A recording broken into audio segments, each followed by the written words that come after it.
8 years in, and all kinds of reasons why it hadn't quite worked, but they could look back and they could see so many lives transformed, so many Christians built up. So it's not a failure, it wasn't really, a failure and that's at all. the problem. Talking about success and failure, it's very binary. Exactly. Hello and welcome to Independence, the FIEC podcast. My name is Adrian Reynolds. I'm head of National Ministries. I almost gave myself the wrong job title. Head of National Ministries for the FIEC. I'm confused. I've been on holiday. And I'm here with Dan Steele. Hello, Dan. Hello, Adrian. Tell us who you are. Thank you. My name's Dan Steele. I am a pastor in Oxford, Magdelen Road Church, Oxford. I'm married to Zoe. We've got a number of children, that kind of thing. A number of children. I like that you get to the point where you can't actually define the number. There comes a certain level, doesn't it? And thanks for coming over to FIEC Towers and spending a bit of time with us. It's great joy to see you. Always nice to see you. And we're going to be talking about church planting today a little bit, and especially talking about church planting that doesn't work out, which is an interesting take. Yep. We normally kind of, want to fly the flag, don't we, for church planting and tell the great stories. And there are some great stories. Absolutely. But actually, not every church plant takes, not every church plant works. Yeah. And it's important to reflect on that, isn't it? And you've been doing some thinking on this. How come? What do you get if you cross a market researcher, a church planter, and then a pastor who plants churches? You get Dan Steele. Which is a slightly weird kind of background, but there's something of that in it. I worked in market research for a number of years, and I had a strange moment a number of years ago where a hypothetical question was raised. What would you want to do a project on or write on? And this thing just leapt into my head that said, well, I would speak to church plants that struggle, try and find out why, and then kind of reverse engineer in some way how we plant churches to try and be more fruitful. And the first thing to say about that is people, what, church plants fail? I've never heard such a thing. We normally want to sort of say about all the great things that are happening. Yeah. I mean, just generally that's true in Christian life, isn't it? Absolutely. In church ministry, you want to tell the great stories, you want to encourage people. But there is a place in the Christian life and Christian ministry, isn't it, for talking about things that don't work out? Yeah, absolutely. And that there's a genuine realism that we need to have in terms of things that don't quite work out as we planned. That's okay. The Lord is sovereign. We are not. And it's good to be trying things. It's good to be starting things off, but sometimes they don't quite go as we'd expect. As we probably all experience, you might have prepared for a sermon and preached it and it's bombed and not been quite as you expected, but the things we can learn from that, we can grow from that, and we can move on. And that's true personally as well, isn't it? I wake up every morning thinking I'm not going to sin again in that way that I did yesterday. And, with all the great intentions, with all the prayers, we do give in to temptation. Yeah, absolutely. So it's reflected both in personal life and corporate life. So that edge of realism actually is really important. Really important. I mean, pastorally, that's important, isn't it? If I'm pastoring people in the church and I'm being pastored by them, we've got to be honest about things that don't go well as well as the ones that do. And modelling our need of grace in itself. Sure. Yeah, it's not just that we're sort of on some level up there somewhere and everything's great, but no, just, Really now, nice. I've been a pastor in 3 churches, one of which was a plant 11 years ago. But I've never planted a church. Okay. And part of the reason I've never planted a church is I think I'm probably quite risk averse. I'm quite a safe. I'm quite a safe guy, I think. That's kind of my normal pattern of life and behaviour. You have been involved in plants, so just tell us about your connection and history with church plants. Yeah, thank you. I was, I guess, initially part of City Evangelical Church in Birmingham, where John Stevens was one of the founding pastors there, and I was just a sort of lackey, early 20-something punter. Pushed in at the deep end slightly, but got to see up close and personal the Lord doing extraordinary things through, I think we were 17 initially in a front room somewhere with a green carpet that I remember. And then it grew very quickly. The Lord was very kind. And it then planted another church, Grace Church, that I was a part of, and the sort of lead pastor, I guess, there, maybe 5 years later. So fresh out of seminary for me, planting Grace Church with a guy called Andy Weatherly. Some of you will be aware of. That was a dream team. We had a great time doing that. Would he say it's a dream team? I'll ask him another time. You're welcome to. We often talk about getting the band back together, but we'll see. So that was good. And then from there, moved to Oxford to be near my family, and we planted a couple of churches from Magdelen Road. One actually has recently shut the doors, and some have come back, and some have gone to other different churches. And then another is, Bicester is thriving and doing extraordinary things. Yeah. Tell us a little bit about Bicester, because that's a great story. Just Yeah. Because that's not kind of local, really. It's a little distance away. We had a number of people driving down to us from Bicester to Oxford, so it was a 25, 30-minute drive. And actually there were folk in Bicester as well who were going to other churches in Oxford. St Ebbe's Headington, a number of families going there. And a lot of these people were part of the Christians in Sport crowd. There's a central office in Bicester, and so they were working there, living there, and then driving to church in Oxford. And Bicester has a number of churches, but for whatever reason, a number of folk weren't heading to church in Bicester. And then there's a huge amount of growth as well, so tens of thousands of houses and people moving in. And so we just thought, well, why don't we bring one of their leaders on eldership with us for a while with a view to then planting into Bicester. And we can drive it, but we can maybe send sort of 15 or so. And yet as we drove it, then I guess our friends at Ebbs Headington, for example, said, well, we'll happily release our people to go as well. And it just started, and it's thriving and growing. And I think they're already thinking where they will plant again within Bicester as these new houses are built. So yeah, that's very exciting. Now, that's great to hear, and we love hearing those sorts of stories, and we tell those stories. We do. But another plant, which has closed its doors. And didn't go so well. That was one of the reasons, I think, in the back of my mind, beginning to think about this project is hang on, what's the difference? What would we do differently again if we were to plant again? And it's interesting as the language you use of that as well. Would we call that a failure? I don't know. There have been lives who have been transformed. There are new Christians. There are people who have grown massively in their faith. And yet, for whatever reason, for a time, the Lord allowed it to go, and then things shrunk. Particularly, I think over COVID and pandemics and lockdown, that kind of stuff seems to have catalysed where smaller churches have had issues, I think, and catalysed kind of shrinkage or concerns. And so they've come back. Yeah. Now, you've done quite a lot of research. We'll come to that in a moment. And you've also recorded a podcast for Acts 29 on this very issue. So we're not going to repeat that. We'll put the link in the notes, and people couldn't listen to that. One of the things that interests me about this whole area, before we get into the failures, is actually, as Christian leaders, I don't think we're great on reflection. No. Generally. No. So it's interesting, when things go well, we tend to say, praise the Lord, here's a great story. We tend not to be reflective about, well, why have things gone well? And even to accept, actually, in the midst of a good story, there are some things that haven't been so good and some things that have. We just kind of just plow on and get on, don't we? We've kind of got that mentality. I wonder if some of it comes back to Bebington and what defines an evangelical. So for those who don't know, just tell us a little bit about Bebington's definition. Is 4 bits. So 4 bits. One is the importance of the cross, one is the importance of the Bible, one is the importance of people becoming Christians, sort of salvation, and then the other is kind of an activism. Yes, I'm glad, by the way, you didn't get stuck on number 4 and say, and what was the 4th one? Because I think I'm in holiday mode. I wouldn't have remembered that. But I think that activism defines us. And there's a good activism. We want to be sharing the gospel. We want to be planting churches. We want to be doing things. And yet that whole kind of, not just even reflection when it comes to when things have gone wrong, but just general reflection, slowing down, not filling our days to the brim, not filling our years to the brim, but actually having time to pause, to reflect, to pray, to consider what the future might hold. The analogy in my mind is the need for pastors to be both on the dance floor, so to speak, involved in church life, and yet also on the balcony. So the chance to sort of pull back and retreat and consider and think and pray.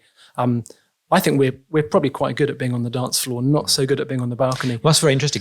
And if you think about elders' meetings, for example, I think of all the elders' meetings I sit in and have sat in, they're always on the dance floor. You should see my elders.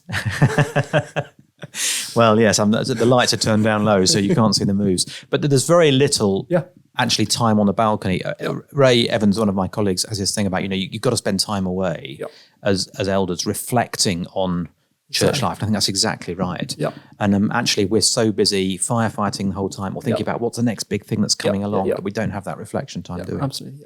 So let's think about how you reflect on failure. You've done a little bit of that in terms of church plants. Tell us just kind of some headlines of what your research was and what it showed. Thank you. Yeah. So it was this idea dropped in somewhere in probably 2017, 2018. I tried to ignore it and avoid thinking about it, hoping somebody else had done it. And then essentially... Of course they hadn't. They hadn't, which is, yeah, exactly. So it takes a market researcher past a planter. Anyway, so it went into field December 2019, which is, if you kind of reverse your brain a bit, you think, we were about to go into lockdown, which meant there was a year of pastors doing more office work, more computer work, and less out and aboutness, and so willing to talk to me, willing to think about why discovering Zoom. Well, exactly, this thing called Zoom that we all wish we invested in. Big picture, there were lots of reasons why church plants go wrong. It was never really one reason, always a mix of reasons, always lots of different things, different interplay, and yet there are a number of threads I think that you could pull out. Approximately half of them were within the church, within the planter, and half of them sort of outside the church.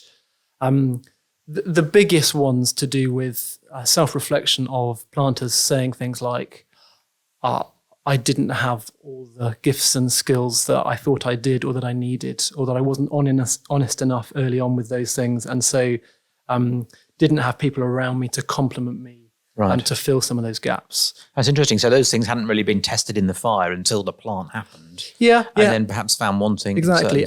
Some of them had even been in ministry in other places or in other positions, and yet hadn't quite realised the sort of Swiss Army knife generalist sort of idea of planting. I need to be able to do lots of the things early on because there aren't that many people, and found that I couldn't do that or wasn't able to release others into that. And is there something about the kind of people that plants attract in terms of leaders?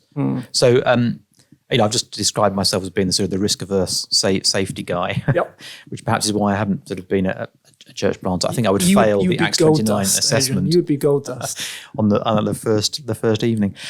So, is there something about the kinds of people that are needed? You need people with a dynamism and a charisma and a certain thick-skinnedness.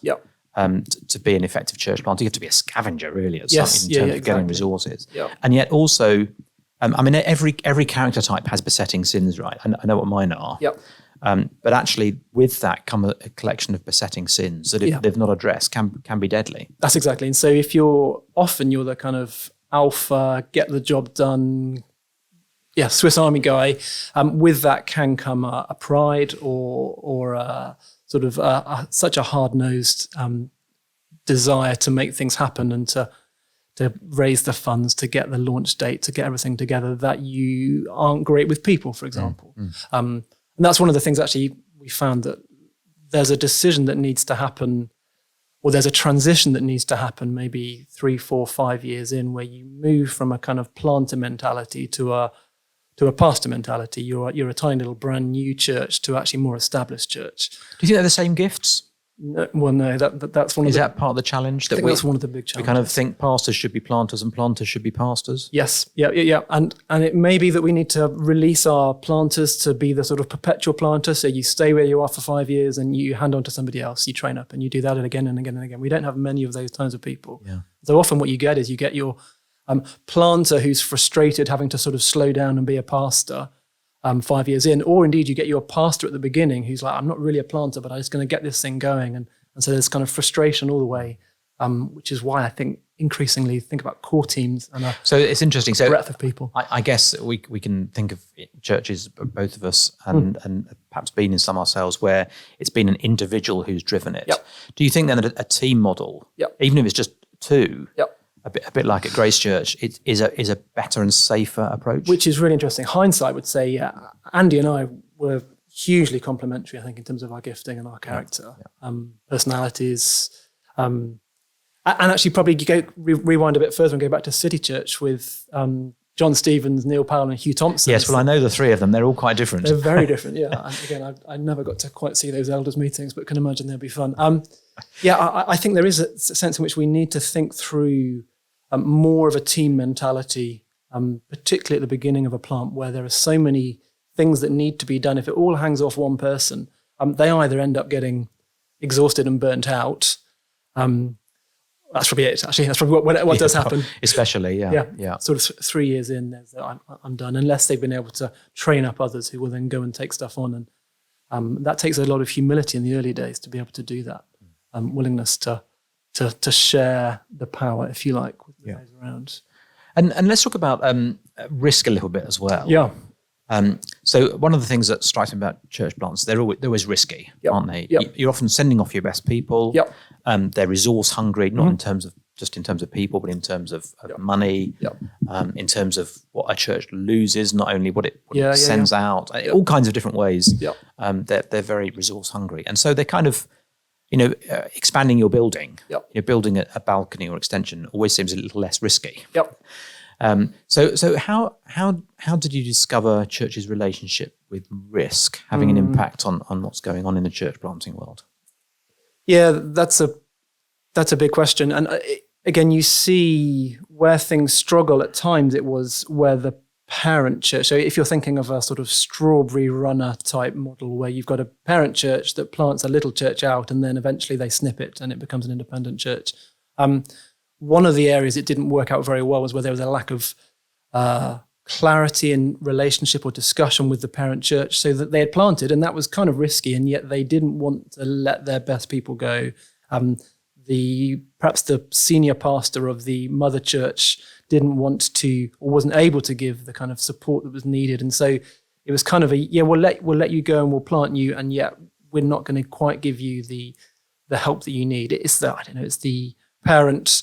The teenager leaves home and you're happy to see them kind of go and they need something from you and I'm sorry, you're on your own now. So there's a sort of sense in which they need to keep supporting and keep caring and keep loving them to bring down, I guess, some of the cost of it. I think we ought to be people who are willing to take risks. We want to be wise in the gifts that we have, the resources that we have. We want to steward them well for the Lord. We want to be careful, and yet at the same time, we are not practical atheists. We want to be in the place where we can take risks and pray and trust Him and be out of our comfort zone and out of our depth. That's one of the... And we pray, don't we, for open doors and for success, and that's the right thing to do. But then it seems odd that when that prayer is not answered, or if it's answered in the negative, let's say, when God closes the door, that we somehow feel very demoralised and low about that. There's something odd that's going on there theologically. It's almost like it all depends on us, and if it hasn't flown, then we've done something wrong, and there may be something in that, or it may simply be that we tried our best, we prayed hard, we poured all we could into, and for whatever reason, the Lord closed the door here, and that's okay because we're not God; He is. It's kind of a little parallel story. We've just have downgraded our toddler group, because the place where we met. We couldn't meet for various complicated reasons, so we've had to basically halve it in number. And I got really blue about that. Yeah. And my wife helps run it, and she's much more solid and steady than I am. I'm a bit more emotional, so I got really kind of down in the mouth about it, and thinking, we were connecting with 60 carers. Now it's going to be 25. It's not the same.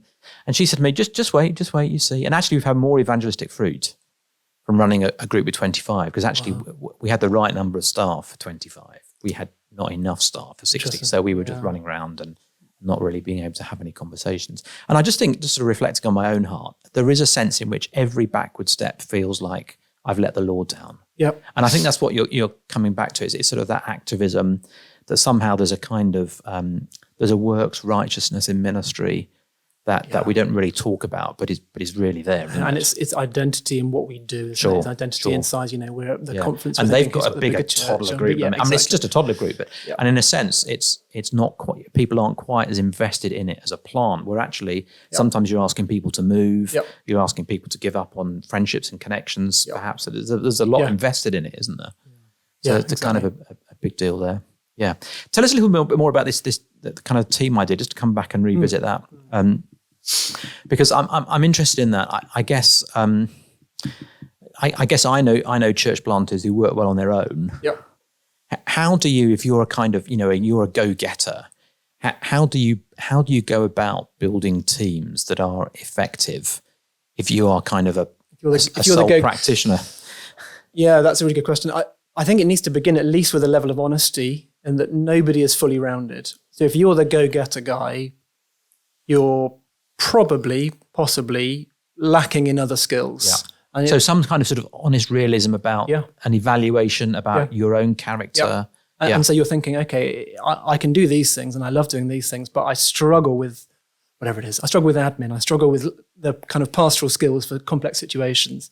I need to be upfront and honest from the beginning to my core team to say, look, this is who I am and that's okay. I need people around me who will complement me. And, we believe in complementarity in all kinds of ways. So there's an early conversation that needs to happen, an evaluation that needs to happen with that idea. Okay, you're not fully rounded. Who do you need around you? And then from there, there's hopefully a level of honesty and humility from the start as well, which I think is sometimes lacking, but really important. Thinking, okay, what are the things that need to be done? What can I do? And I'm employed. Perhaps I've got the most time in the week to do these things, but who do I need around me to complement me? Indeed, who do I need to lead with me and to challenge me and to give me accountability, give me the support and encouragement. And if you don't have those people actually physically with you, you need to find other ways to build those connections, right? Exactly. Yeah. Do we send the right people off? I mean, planting is a young man's game, right? Or a young woman's game. That's the way it sort of seems to come across to me. Yeah. And that's the kind of way I feel about it now. I sort of feel like, I've had my children, I've had my chance to church plant, but actually, I perhaps couldn't read too much into this. But it's interesting that when Paul is training up Timothy, he leaves him behind before he sends him ahead. Yeah, right? Yeah. So the first thing he does is he leaves him behind with an existing work, and he goes and does a pioneer work. And you don't hear very much about that. Dave Burke at Knighton went off and planted as a senior guy, but very often it's the senior guy who stays with a mothership, sends out the young Turks. Yeah. Have we got that right? Or is there something in that actually there's a place for sending out the wiser, older, mature leaders? I'd love to say both and that there's an energy that's needed. And I'm 45. I can feel my capacity. You're a very young 45, if I might say. It's the Botox. My energy is going down a bit. I haven't got the energy I did 15 years ago when we planted Grace Church. And yet, if I had the wisdom of an Adrian Reynolds in that core team, I think we just need to edit that bit out. Thanks, Joel. Then that would be.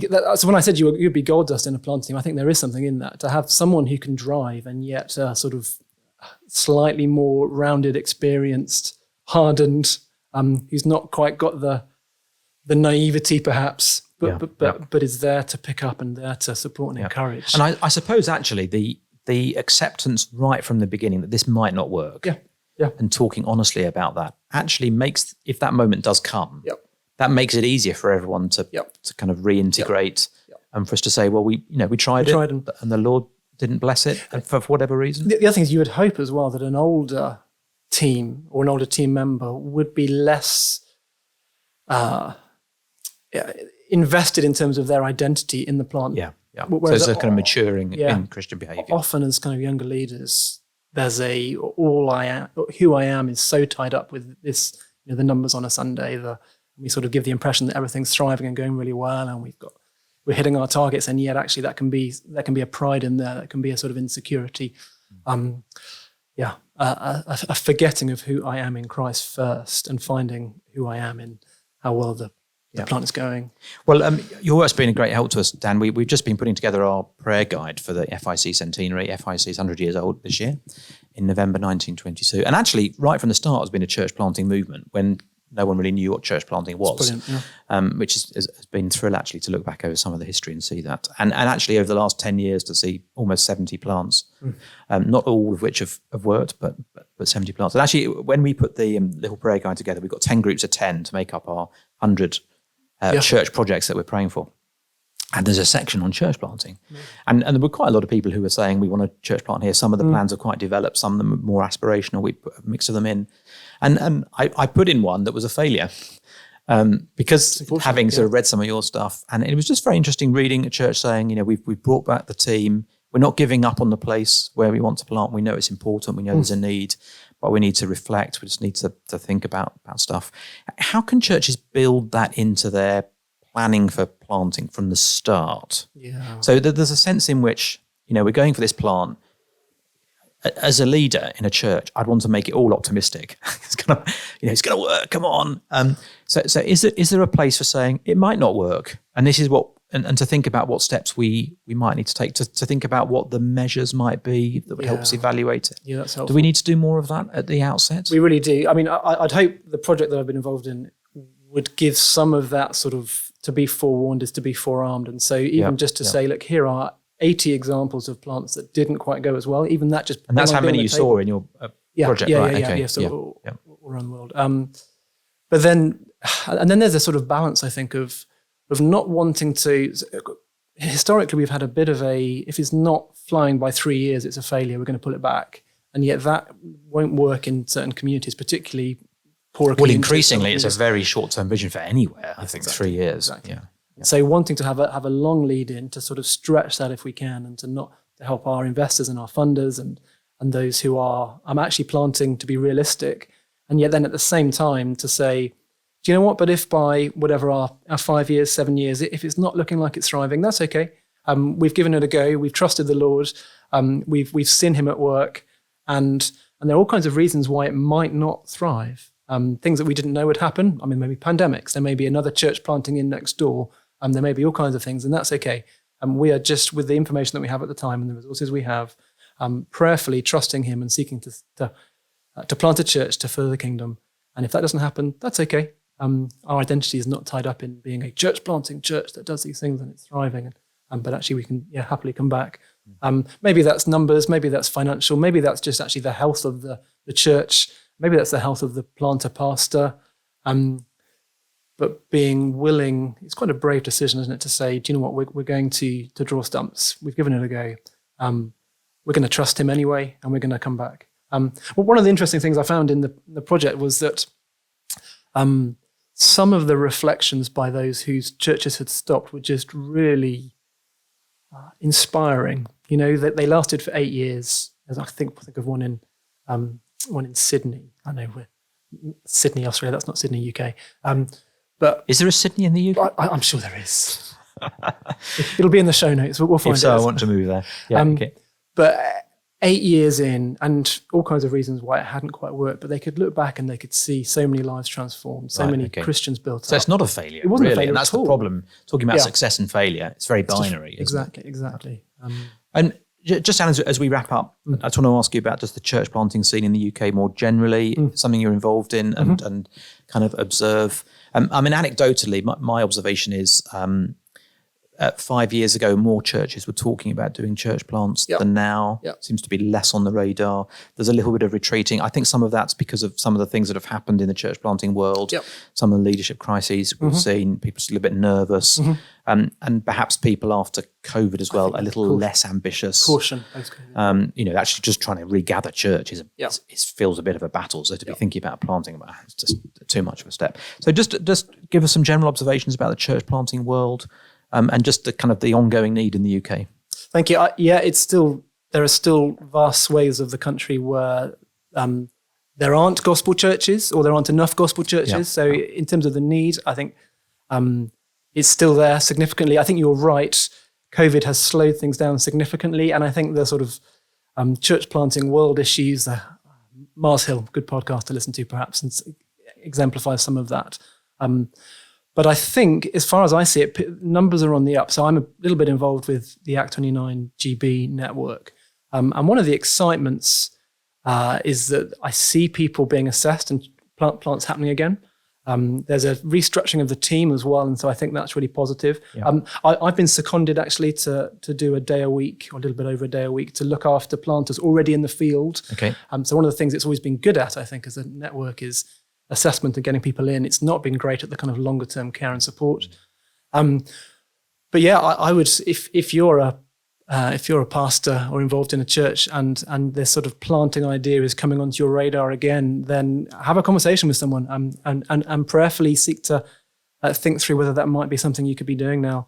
I do think numbers are growing again. That you're right, it's hard to regather. And I mean, at our church, we're sort of 95% perhaps regathered, but it's becoming a point where perhaps off the back of COVID, people are asking the bigger questions again. That's good to hear. We thought we had life all sorted, and suddenly we realise we're a little bit smaller than we thought we were. And I think it's also true, isn't it, that the nation's social fabric is changing very rapidly. So you talk about unreached places. I think that's right. I think there are places that were reached that are becoming unreached, and especially I think with the collapse of mainline denominations, we're seeing that. So there are actually revitalisation opportunities as well, which is often very similar to church planting, but a slightly different set of challenges. And then I think the other kind of big dynamic that I see is huge new housing estates. Massive.